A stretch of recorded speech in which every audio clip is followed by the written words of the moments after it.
Hey everyone, welcome back. My name's Diana. This is my channel Bookish Di, and today I'm doing my Magical Readathon TBR.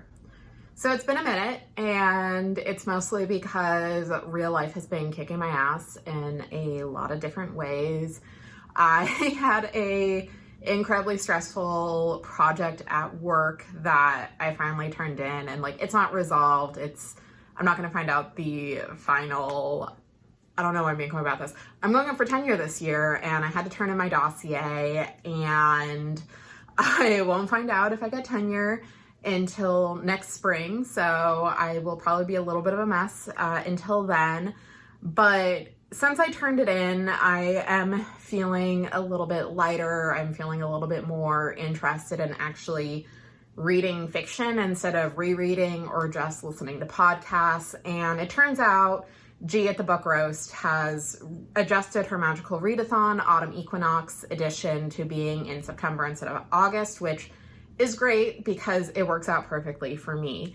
So for folks who don't know, Magical Readathon is a twice-a-year readathon that G hosts. It's based in a world of her own creation. She's created all sorts of fantastic materials, including how to get started. And so the fall readathon is the more complex one where you have different levels for your classes. There's O for outstanding, Q for qualified, and D for distinguished, I believe. Anyway, I'm really excited. I deeply love this readathon. Earlier this year, I decided to switch careers and go with Thread Mage just because the career sounded interesting and the number of prompts fit about what I felt capable of doing. So we're keeping on with that. I have 6 books that I need to read in order to complete the Thread Mage criteria. So let's get into it. The first set of classes I have to do for alchemy. So I have 2 books I need to read for this. The first prompt, O, is a book that will make you emotional. And for that, I am doing one that has been on my TBR for a few years for this exact reason, and that is The Mirror Season by Anna Marie McLemore. This is their reinterpretation of the Snow Queen that's set in California. And I know this book deals heavily with the theme of sexual assault, and that's one of the reasons why I haven't picked it up. I've just been wanting to be in the right headspace for it. I love McLemore's writing.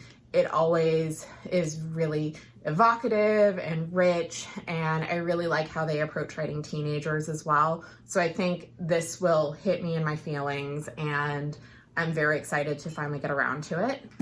The next prompt for alchemy for Q is Q, book that was published traditionally after being self-published. And I'm trying to clear stuff off my shelf is a big thing.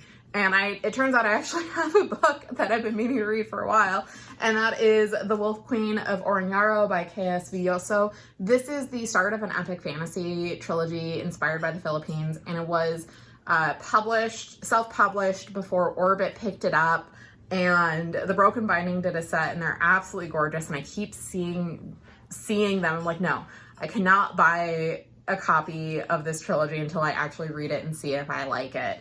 So this is following a queen who her arranged marriage, her arranged groom vanishes, and she has to, years later, travel to meet him. So it sounds really interesting. I've heard good things about it, and I'm in the mood for some non-European style fantasy. So hopefully this fits the bill. And apologies if you can hear my cats. They saw me filming and were like, yes, let's make background noise. All right, so the next set of classes I have is Spells and Incantations, and the O prompt for this is a 5-star prediction.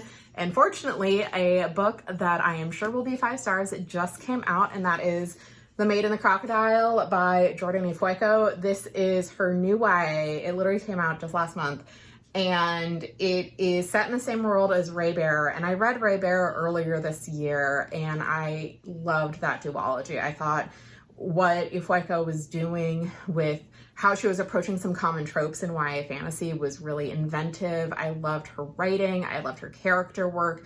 the themes. So this takes place, I think, 10 years after the events of Redemptor. And so I'm really interested to see how those big changes that were announced at the end are being implemented and how it's affecting someone. I believe her name is Sade, who is a commoner. So she is someone with a club foot.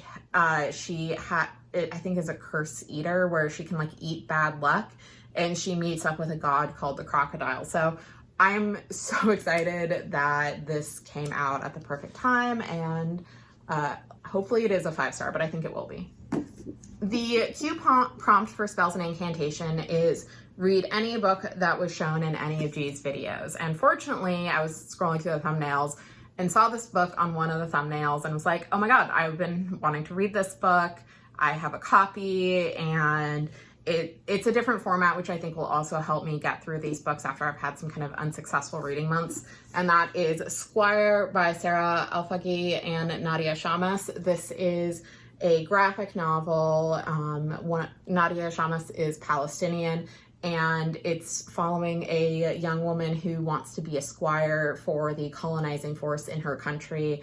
And I know it's drawing upon the Palestinian experiences of being colonized, first by the Ottoman Empire, then by the British, and now Israel. And I've heard fantastic things about this. I have not read a lot of graphic novels this year, so I'm hoping to remedy that. And I think this will be a good choice for that prompt.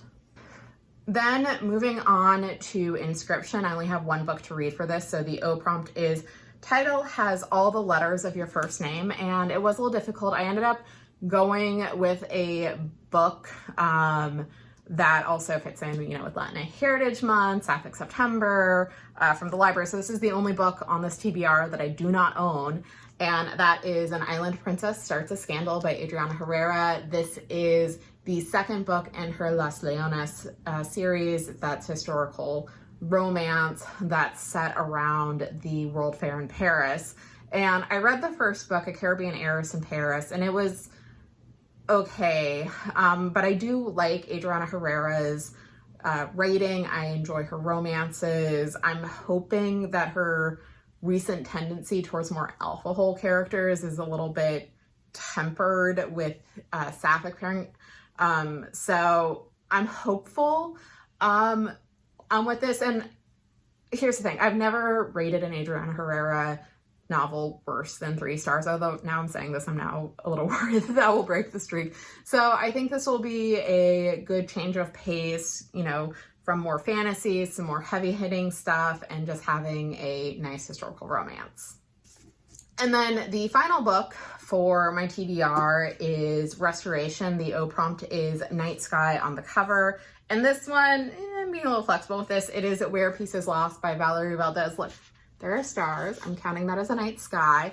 And this is her science fiction standalone. This came out, I think, last year. And it's following the survivor of an army in the aftermath of a war. She is on a planet hiding out, and one of the war machines on the planet activates, and she has to guide some people to help turn it off without letting her past be exposed. I enjoyed Valdez's other science fiction trilogy, Chilling Effect. I had a lot of fun with it. I think this will be a little bit heavier. I think this is going to be dealing with some darker themes and won't be as pop culture, laugh out loud funny that the Chilling Effect series could be. But hopefully this is something I enjoy, and I'm also hopeful that Valdez will have some new books coming out in the near future.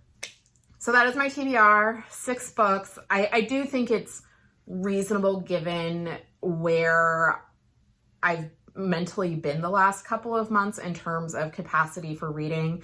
I do plan on trying to find some audiobooks for these just to see if that helps, because sometimes I found I can just process some books easier with audio. So anyway, that's my TBR. Are you participating in the Magical Readathon? If you are, what career are you doing? Do any of our prompts overlap? Please let me know in the comments. And if you enjoy what you see, please like and subscribe. And I will do my best not to have such a long gap between videos. Bye.